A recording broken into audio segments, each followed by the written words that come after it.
അനുഭവത്തിൻ്റെ ഒരു പുതിയ ഭൂഖണ്ഡമാണ് ബഷീർ വെട്ടി തുറന്നത്. അതല്ലാതെ പുതിയൊരാശയമുണ്ടല്ല. അങ്ങനെ നമ്മുടെ അനുഭവ ലോകങ്ങളെ പുതുക്കിക്കൊണ്ട് വാസ്തവത്തിൽ കല ചരിത്രത്തെ ഏറ്റെടുക്കും. ഇപ്പോൾ ബഷീറിനെ കുറിച്ച് ഒരാശയം പറഞ്ഞാൽ, ബഷീർ എങ്ങനെയാണ് സാഹിത്യത്തിലേക്ക് വിപ്ലവം കൊണ്ടുവന്നത്? വിപ്ലവം വിജയിക്കട്ടെ എന്ന് പറഞ്ഞിട്ടൊന്നുമില്ല. പൊൻകുന്നം വർക്കിയോ കേശവദേവോ ഒക്കെ എഴുതിയതുപോലെ, തകഴി എഴുതിയതുപോലെ അക്കാലത്തെ സാമൂഹിക പ്രശ്നങ്ങളെക്കുറിച്ച് ബഷീർ ഏറെയൊന്നും എഴുതിയിട്ടില്ല. ജന്മദിനോ ടൈഗറോ ഒക്കെ പോലെ ഒന്നോ രണ്ടോ കഥകൾ മാറ്റിവെച്ചാൽ പൊതുവെ അക്കാലത്തെ സാമൂഹിക പ്രശ്നങ്ങളൊന്നും ബഷീറിലില്ല. എങ്കിലും ബഷീർ വലിയ വിപ്ലവകാരിയായ ഒരു എഴുത്തുകാരനാണ്. എങ്ങനെയാണത് വന്നത്?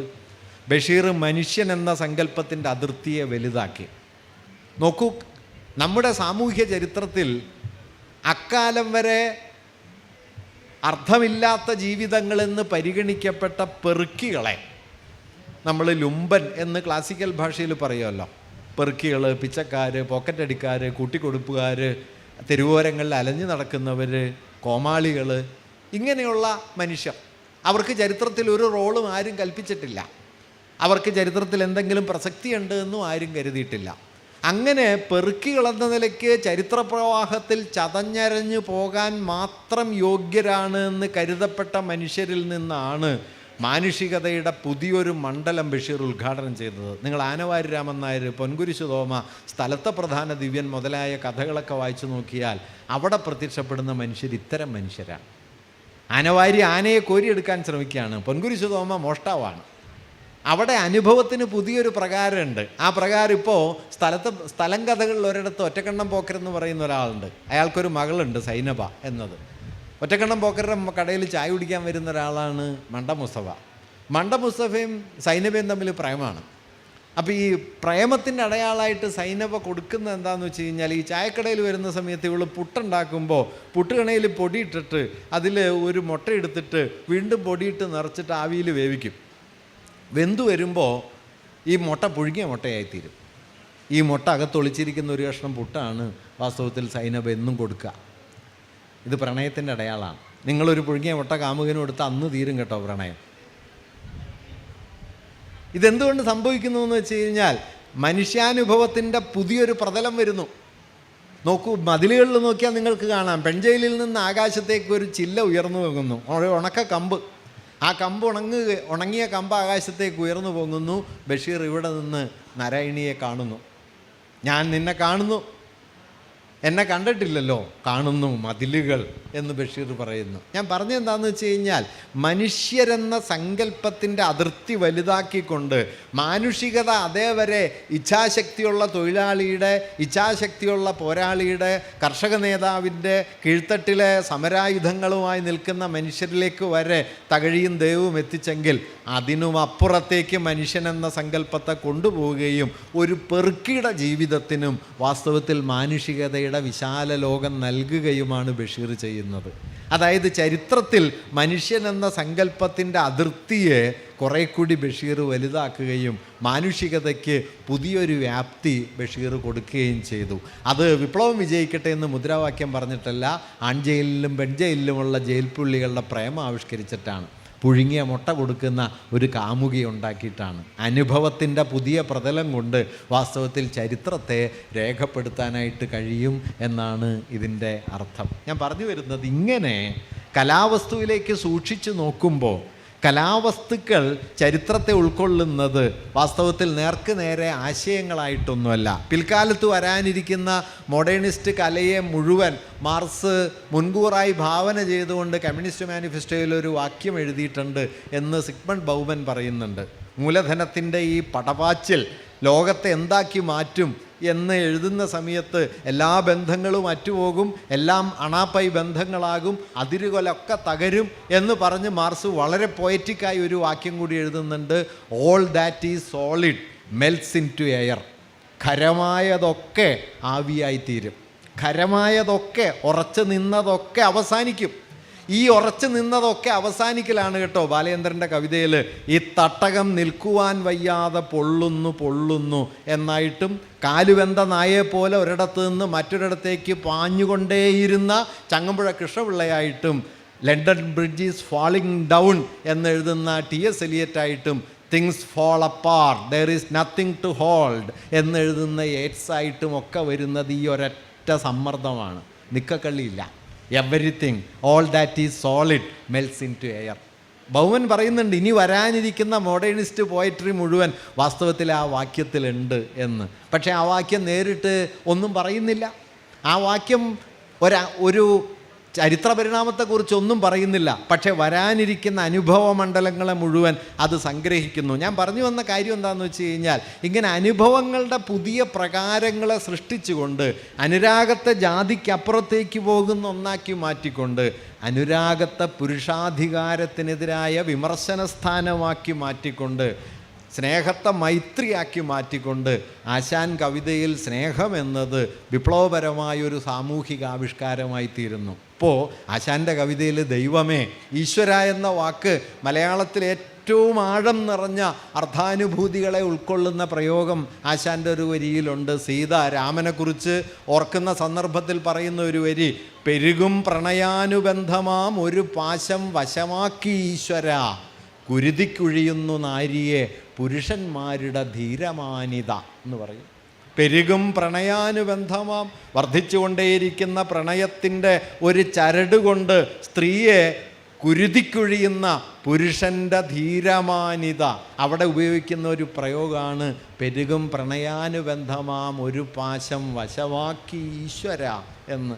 ഈശ്വര എന്നുള്ള വാക്ക് ഇത്ര അർത്ഥനിർഭരമായി മലയാളത്തിൽ വേറെ എവിടെയും ഉപയോഗിക്കപ്പെട്ടിട്ടുണ്ടാവില്ല.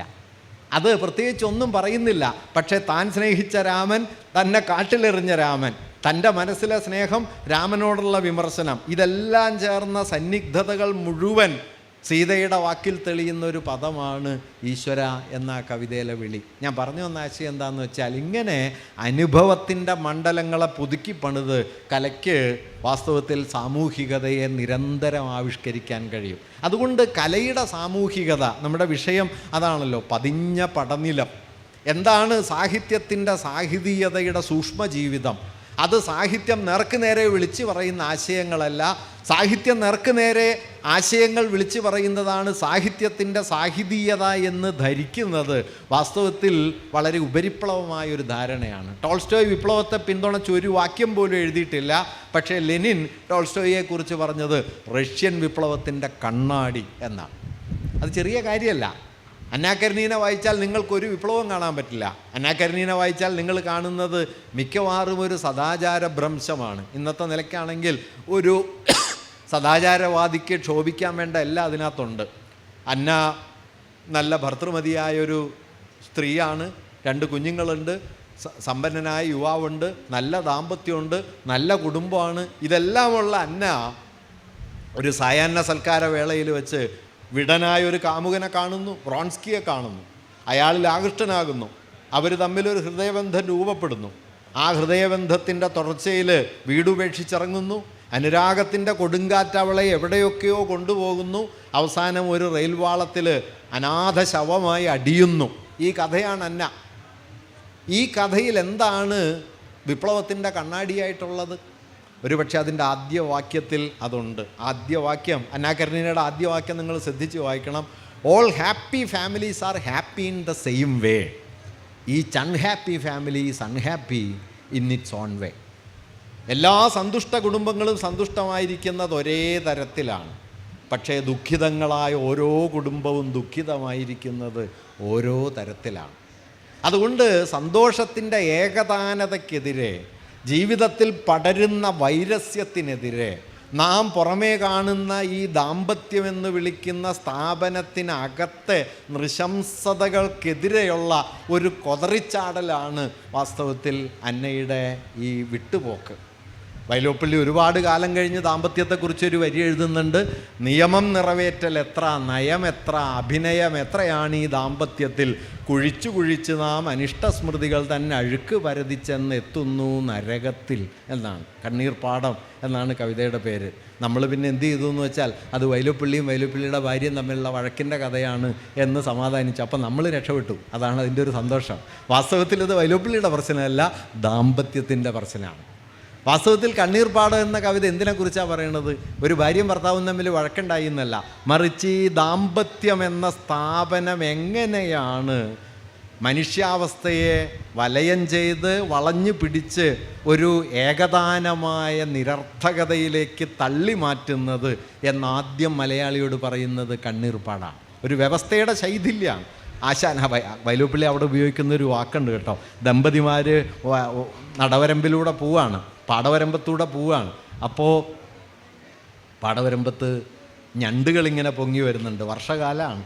വരമ്പായ വരമ്പിൻ ദ്വാരം തോറും ഞണ്ടുകൾ വർഷത്തെ സ്വാഗതം ചെയ്തിരിപ്പു എന്ന് പറഞ്ഞിട്ട് വൈലോപ്പിള്ളി എഴുതുന്നത്, ഇറുക്കിയിൽ അവ നമ്മെ സ്നേഹവൈകൃതത്താൽ തമ്മിൽ പരിക്കേറ്റ ദയനീയരെന്നോർത്തിട്ടാവാം. ഞണ്ട് നമ്മളെ ഇറുക്കില്ല, കാരണം നമ്മൾ വേണ്ടത്ര ഇറുക്കുന്നുണ്ടല്ലോ. സ്നേഹവൈകൃതം എന്നത് വൈലോപ്പിള്ളി അവിടെ ഉപയോഗിച്ച പ്രയോഗമാണ്. വാസ്തവത്തിൽ ഇന്നത്തെ നമ്മുടെ സ്നേഹാവിഷ്കാരങ്ങളെ മുഴുവൻ ഏതാണ്ട് സംഗ്രഹിച്ച ഒരു വാക്കാണത്. സ്നേഹവൈകൃതത്താൽ തമ്മിൽ പരിക്കേറ്റ. ഞാനൊരു പെണ്ണിനെ സ്നേഹിച്ചിട്ട് അവൾ എന്നെ തിരിച്ച് സ്നേഹിച്ചില്ലെങ്കിൽ അവളുടെ മേത്ത് ആസിഡ് ഒഴിക്കാമെന്ന് തീരുമാനിക്കുന്ന കാമുകൻ്റെ പേരാണിത്. അവളെ കൊന്നുകളയാമെന്ന് തീരുമാനിക്കുന്ന കാമുകന്മാരുടെ കാലമാണ്. സ്നേഹവൈകൃതത്താൽ പരിക്കേറ്റ ദയനീയർ. ഞാൻ പറഞ്ഞു വന്നത് അതുകൊണ്ട് കലയുടെ അനുഭവമൂല്യം എന്ന് പറയുന്നത് സാമൂഹികതയെ ആഴത്തിൽ സംഗ്രഹിച്ച് പുതിയൊരു പ്രതലത്തിലേക്ക് നമ്മെ തുറന്നിടുകയാണ് ചെയ്യുന്നത്. അതുകൊണ്ട് കലയിൽ സാമൂഹികത ആഴത്തിൽ പതിഞ്ഞു കിടക്കുന്നത് അതിൻ്റെ രൂപസംവിധാനത്തിലും അത് പകരുന്ന ഭാവപ്രതീതിയിലും കൂടിയാണ്. പക്ഷേ അവ നേർക്ക് നേരെ വന്ന് നമ്മോട് ഉദ്ഘോഷിക്കുന്നില്ല, ഇത് ചെയ്യൂ അത് ചെയ്യൂ എന്നൊന്നും പറയുന്നില്ല. അതുകൊണ്ട് പ്രത്യക്ഷത്തിൽ പ്രമേയപരമായി സാമൂഹികമല്ല എന്ന് തോന്നുന്ന ഒരു കലാവസ്തുവും വാസ്തവത്തിൽ ആഴത്തിൽ ചരിത്രത്തെ ഉൾക്കൊള്ളുന്നുണ്ട്, ചരിത്ര സംഘർഷങ്ങളെ ഏറ്റുവാങ്ങുന്നുണ്ട്, അതിലേക്ക് നമ്മെ തുറക്കുകയും ചെയ്യുന്നുണ്ട്. അങ്ങനെ കൂടി തിരിച്ചറിയാൻ കഴിഞ്ഞാലേ സാഹിത്യത്തിൻ്റെ സാഹിത്യത്തിൻ്റെ സാമൂഹിക ലോകജീവിതം എന്ന് പറയുന്നതിനെ നമുക്ക് മനസ്സിലാക്കാൻ കഴിയൂ. അല്ലെങ്കിൽ കലയെയും മറ്റും വളരെ പ്രതിഫലനപരമായി കാണുന്ന അത്യന്തം ഉപരിപ്ലവമായ, നമ്മുടെ കാലത്ത് അതിനൊരു പുതിയ വാക്ക് വന്നിട്ടുണ്ട്, കലയൊക്കെ പൊളിറ്റിക്കലി കറക്റ്റായിരിക്കണം എന്ന് പറയുന്ന അതിവിചിത്രമായ ഒരു, ഞാനതിനെ ഏറ്റവും ദുർബലമായ ഒരു കലാസിദ്ധാന്തം. കാരണം കലയുടെ അടിസ്ഥാന പണി തത്വം പറയലല്ല. അതിനിപ്പോൾ ഞാൻ പ്രസംഗിക്കുന്നുണ്ടല്ലോ, അല്ലെങ്കിൽ കവല 100 ആളുകൾ പ്രസംഗിക്കുന്നുണ്ട്, അതുകൊണ്ടൊരു കാര്യം ഉണ്ടായിട്ടുമില്ല, എന്നാലും പ്രസംഗിക്കുന്നുണ്ട്. കലയുടെ പണി അതല്ല. നോക്കൂ, കലയുടെ പണി, ഞാൻ മാർസിൻ്റെ ഒരു വാക്യം കൂടി പറഞ്ഞ് അവസാനിപ്പിക്കാം. മാർസ് കലയെക്കുറിച്ച് പറയുന്ന ഗംഭീരമായൊരു വാക്യം, art is at the same time A secret confession and the immortal movement of its time.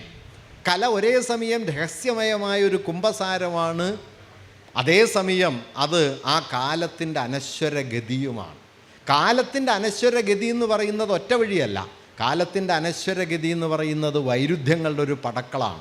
ഒരു കാലസന്ദർഭവും ഏകമുഖമല്ല, ഒരു കാലസന്ദർഭവും ഒരു വഴിക്കല്ല.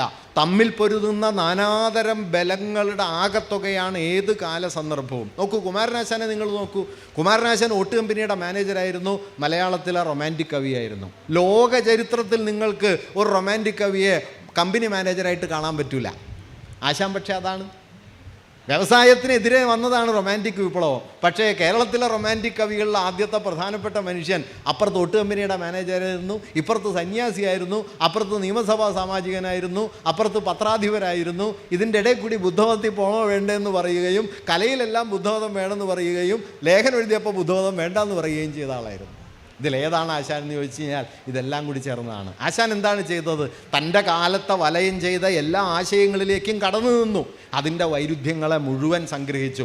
ആ വൈരുദ്ധ്യങ്ങളെ മുഴുവൻ ഏറ്റെടുക്കുന്നതോടെ അയാൾ കാലത്തിലേക്ക് വലിയ തോതിൽ തുറക്കുന്നു. അതുകൊണ്ട് കലയായിരിക്കുന്നത് വൈരുദ്ധ്യങ്ങളെ ഒഴിച്ചു നിർത്തിയിട്ടല്ല, വൈരുദ്ധ്യങ്ങളെ ഏറ്റുവാങ്ങിയിട്ടാണ്. ആ ഏറ്റുവാങ്ങലാണ് കലയുടെ വലിപ്പം. ഒരു വാക്യം കൂടി പറഞ്ഞത് അവസാനിപ്പിക്കാം. വാൾട്ട് വിറ്റ്മാൻ എന്ന കവി തന്നെക്കുറിച്ച് തന്നെ എഴുതിയ ഒരു കവിതയിൽ പറയുന്നൊരു കാര്യമുണ്ട്. ഞാനത് കലയുടെ ഒരു പ്രമാണവാക്യമായിട്ട് കാണുന്ന ഒരാളാണ്. അദ്ദേഹം പറയുന്നുണ്ട്, ഡു ഐ കോൺട്രഡിക്റ്റ്? എന്നിൽ വൈരുദ്ധ്യങ്ങളുണ്ടോ? Do I contradict? Yes, I contradict. ഉണ്ട്, എന്നിൽ വൈരുദ്ധ്യങ്ങളുണ്ട്. ഐ ആം ലാർജ്, ഞാൻ വലുതാണ്. ഐ കണ്ടെയ്ൻ മൾട്ടിറ്റ്യൂഡ്സ്, ഞാൻ ജനസഞ്ചയങ്ങളെ ഉൾക്കൊള്ളുന്നു, ഒരാശയത്തെയല്ല. വലുതായിരിക്കുക എന്ന് പറഞ്ഞു കഴിഞ്ഞാൽ വൈരുദ്ധ്യങ്ങളിൽ ആണ്ട് നിൽക്കുക എന്നതാണ്. നല്ല കലയ്ക്ക് അതുണ്ടാകും. അത് വൈരുദ്ധ്യങ്ങളെ ഏറ്റുവാങ്ങും. അത് പ്രമേയത്തിൽ എന്നതിനേക്കാൾ അത് അതിൻ്റെ രൂപസംവിധാനത്തിലും അത് പകരുന്ന അനുഭൂതിയിലും ആഴത്തിൽ വൈരുദ്ധ്യ നിർഭരമായിരിക്കും. ആ വൈരുദ്ധ്യങ്ങളെ ഉൾക്കൊള്ളുന്നിടത്താണ് കലയുടെ സാമൂഹികത. അതുകൊണ്ടാണ് ഞാൻ സാമൂഹികത എന്നത് പതിഞ്ഞ പടനിലങ്ങൾ പോലെയാണ് കലയിൽ കൂടുതൽ തെളിയുക എന്നുകൂടി പറയാൻ ശ്രമിച്ചത്. നമസ്കാരം.